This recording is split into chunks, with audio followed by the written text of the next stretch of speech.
Allez. Est-ce qu'on peut parler de match charnière sur ce match-là?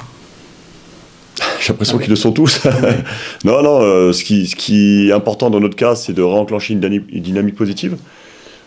Et en ce sens-là, oui, tous les matchs sont importants. Hein. Sedan, l'été, après le résultat, enfin le nul à domicile contre Villefranche, là on est sur 2 matchs en victoire. Voilà, donc c'est important de les réenclencher une bonne dynamique, et puis à domicile surtout. On verra à l'extérieur pour la suite. Mais en ce sens-là, oui, c'est un match important, mais ils le sont tous. Quand on gagne, c'est important de continuer à gagner. Quand on gagne un peu moins, c'est important de regagner. Voilà, on est toujours dans l'idée de performer et puis de faire en sorte de gagner les matchs. N'empêche, au vu des résultats de la journée, vous pouvez faire une opération vers le haut, parce qu'on ne sait pas trop, parce qu'il faut regarder vers le haut ou vers le bas, vu les écarts de points, mais... Sincèrement, je regarde pas. Franchement, je regarde pas. Si on gagne des matchs, je le répète à chaque fois, on m'avait dit ça aussi avant Sedan. Si on avait gagné à Sedan, forcément, on aurait fait une bonne opération. Voilà, il faut vraiment qu'on se concentre sur nous, quoi. Sur les moyens à mettre en œuvre pour gagner des matchs, et en l'occurrence celui de demain. Et si on gagne des matchs, match après match, on va faire des bonnes opérations souvent, vous allez voir, vous en parlerez. Donc, non, je ne me soucie pas de ça. Mais être à 1 point des relégables, il faut s'en soucier quand même. Comment ? Être en cas de défaite à 1 point du premier. Oui, à ce moment-là, on peut dire qu'on a un match en moins, qu'en cas de défaite. Puis dans le Nord, on dit si ma tante en a un avis, on l'appellerait mon oncle. C'est-à-dire que ce qui est important, nous, c'est vraiment se centrer sur ce qu'on est capable de faire, ce qu'on est capable d'améliorer aussi. Et c'est déjà pas mal. Alors c'est quoi justement où ça a pêché, où vous devez vous améliorer pour ce match face à la Concarneau ? Non, mais sur les derniers matchs, on peut considérer qu'on a manqué de justesse. Alors, on n'a jamais été pris au dépourvu globalement sur un match, bien au contraire. Pour moi, on a failli véritablement 20 minutes, donc ça a été préjudiciable forcément. La semaine dernière, il y a 2 semaines maintenant, à Sedan. Mais on concède peu d'occasions.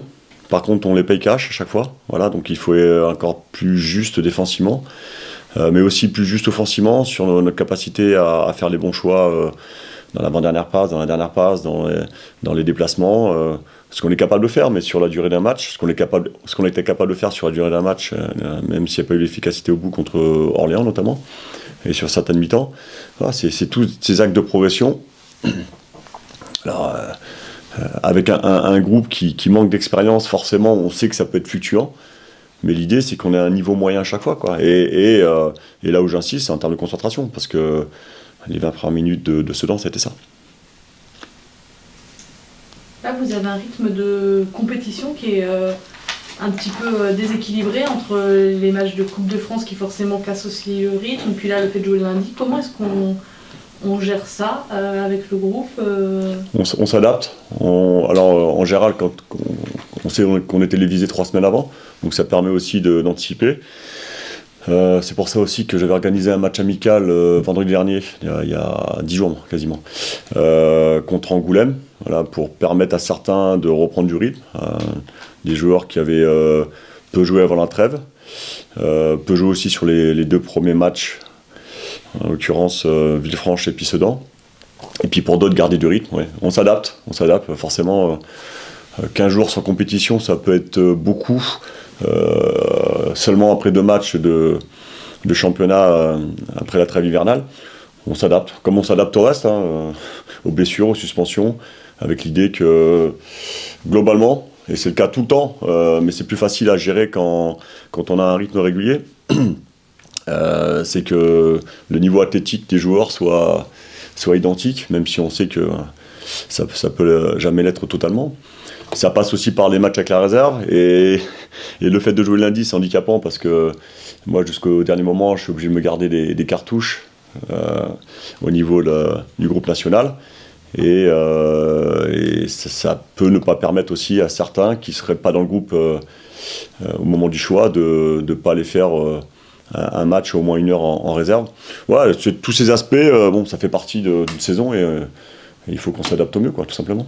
Comme le fait que on joue au Concarneau lundi, on va rejouer un gros match encore au Restart vendredi. Concarneau, lui, rejouera dans une semaine. Il faut considérer que des fois, il y a des décalages. Mais quand on rejouera à Nancy, ils auront joué 4 jours avant contre Concarneau, le lundi. Donc voilà. Ce qui est important, c'est de... Là, c'est plutôt le fait, effectivement, de ne pas jouer finalement pendant 15 jours. C'est pour ça que... Une perte de rythme un peu. Ouais, c'est pour ça qu'il y a eu un match amical de prévu et qu'on compense aussi par rapport à ce qu'on fait sur les séances d'entraînement. Harold et Mike ont joué en N3 samedi. Oui. Donc le processus que tu expliquais. Les deux Mike. Les deux Mike. Bétinger et Bod. Et Bod, ouais. D'accord, ok. Ouais. Donc là, c'est... Et il y a Yannis Paula aussi, hein, qui est avec le groupe depuis un certain temps, qui n'avait pas pu jouer la semaine d'avant parce qu'il s'était blessé sur le match de Coupe des Pays de Loire avec la réserve. Vas-y, finis. Donc on revient sur un groupe plus élargi s'ils sont partis déjà pour jouer. Oui, le fait déjà d'avoir pu récupérer à un moment donné Harold sur les séances, c'était très bien. Il a vécu une intersaison compliquée, s'était fait opérer des végétations avec une grosse perte de poids, tout ce qui est inhérent à ce genre d'opération, qui n'a pas été simple. Donc il se remplume. Et puis l'heure avec la réserve participe aussi à ce processus de réathlétisation, quasiment de préparation. On a récupéré aussi cette semaine Théo Hume. On était content de le revoir. Lui, ça a été beaucoup plus long, donc on sait qu'on le récupérera sur les séances collectives, au mieux dans un mois, et puis après il faudra du temps aussi. C'est tout. Mais c'est fait partie d'une saison. Alors l'idéal, parce que si je fais le compte en 6 matchs en ma présence que j'ai dirigé, je crois que j'utilise 3 charnières. Parce que les malades, suspension, mais il faut, comme pour le calendrier, le planning, il faut s'adapter aussi, donc au mieux. Quel regard vous portez sur la fin du mercato, le départ arrivé in extremis, soulagé que cette période soit terminée peut-être, comme beaucoup de coachs aussi? Oui, alors cette période était aussi un levier pour nous pour... puis j'avais annoncé pour réduire l'effectif, en tout cas le rééquilibrer. Donc il y a eu un départ, il y a eu Freddy Colombo qui est retourné à Bergerac. Il y a Paul Lou qui est prêté pour avoir du temps de jeu à Bourges. Il y a eu des arrivées aussi. Donc ces arrivées correspondent, je ne vais pas les citer, il y en a eu 3, correspondent à des profils dont on avait besoin. Moi, l'idée, c'était pas de superposer les joueurs, c'était vraiment d'amener des plus-values. Après, on le sait qu'à la fin. Mais en tout cas, l'idée était celle-ci. Si on reprend la mine, c'était aussi du vécu, du leadership. Et puis si vous apercevez aussi les 3 gabarits qu'on a récupérés, ça nous ramène, ça augmente un peu la hauteur moyenne de l'équipe. Et je pense que c'était important dans ce championnat national. Ça ramène de la qualité, puis des critères techniques et athlétiques dans des zones de jeu où on en avait besoin. Donc plutôt satisfait finalement si on fait le bilan. Plutôt satisfait. Okay. Sur Concarneau, coach, comment vous évaluez cette équipe? Vous n'étiez pas là au moment du match aller, donc ça va être une première rencontre de cette saison. C'est une équipe qui est un peu en perte de vitesse, mais qui a fait quand même une première partie de saison assez flamboyante. Comment vous évaluez l'équipe et qu'est-ce que vous attendez là de ce match? Déjà, c'est une équipe, pour moi, c'est une belle équipe. Alors, ces derniers résultats sont un peu plus difficiles, mais nous, on regarde les contenus aussi. À Bourg-en-Bresse, ça ne s'est pas joué à grand-chose. C'est une équipe qui est portée par le jeu, qui a un projet de jeu mis en place par son entraîneur depuis 3 ans, donc c'est important, avec très peu de changements aussi, avec un effectif qui change très peu. C'est une équipe avec des vrais atouts offensifs, qui a une vraie maîtrise collective. Et puis comme toutes les équipes, il y a des failles. Mais pour moi, je suis très content de jouer ce genre de match, parce que ça va être une belle opposition entre 2 équipes qui veulent jouer. Alors je respecte tous les footballs, mais On a la volonté, nous aussi, d'imposer notre football, d'avoir un jeu porté vers l'avant, offensif. Voilà, ça va être surtout ce genre de match. Donc forcément, ça